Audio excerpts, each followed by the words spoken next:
এটা একটা ব্যাংকের চেক।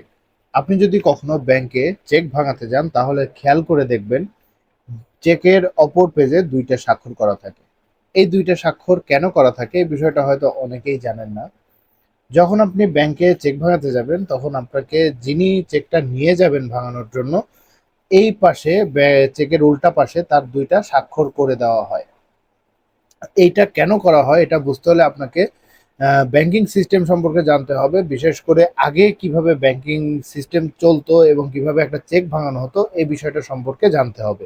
যখন এত কম্পিউটার-টম্পিউটার আসে নাই, এত প্রযুক্তিগত উন্নতি ঘটে নাই, তখন যখন একজন ব্যক্তি ব্যাংকে চেক ভাঙাতে যেত, তখন তাকে একটা টোকেন দেওয়া হতো। চেকটা যখন জমা দিত, তখন তাকে একটা টোকেন দেওয়া হতো।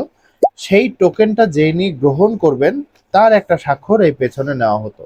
অর্থাৎ টোকেন যে তিনি পেলেন, তার একটা প্রমাণস্বরূপ এই চেকের পেছনে একটা স্বাক্ষর নেওয়া হতো।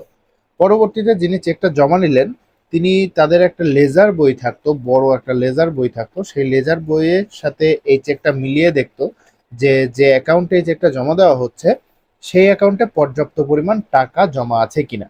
এখন তো কম্পিউটার চলে এসেছে, কম্পিউটারের মাধ্যমে দেখা যায়। তখন এটা জমা যদি টাকা দেওয়ার মতো পরিমাণ অর্থ থেকে থাকে, তাহলে যিনি চেকটা নিয়ে যাচ্ছেন তার কাছ থেকে টোকেনটা নিয়ে তাকে টাকাটা পরিশোধ করা হতো। তখন যখন টাকাটা দেওয়া হচ্ছে আরেকটা স্বাক্ষর করা হতো যে তিনি টাকাটা বুঝে পাচ্ছেন কিনা। এই যখন তিনি টাকাটা বুঝে পাচ্ছেন বা টাকাটা গ্রহণ করছেন তখন তার কাছ থেকে এই দ্বিতীয় স্বাক্ষরটা করা হতো।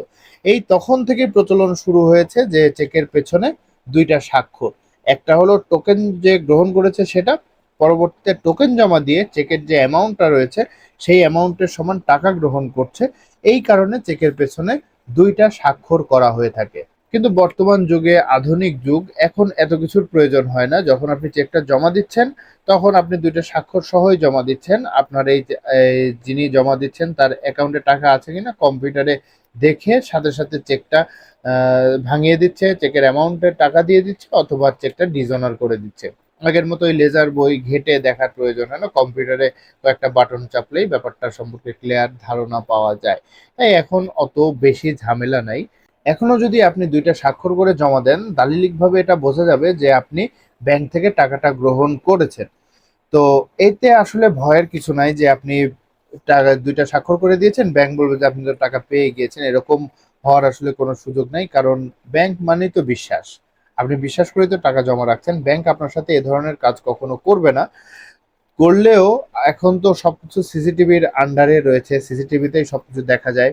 যদি কেউ এরকম করেও থাকে, সিসিটিভি দেখে বোঝা যাবে যে আপনাকে টাকা আসলে দিয়েছে কি দেয়নি। দিলে তো প্রমাণ থাকবেই, আর না দিলে তো প্রমাণ থাকবে না।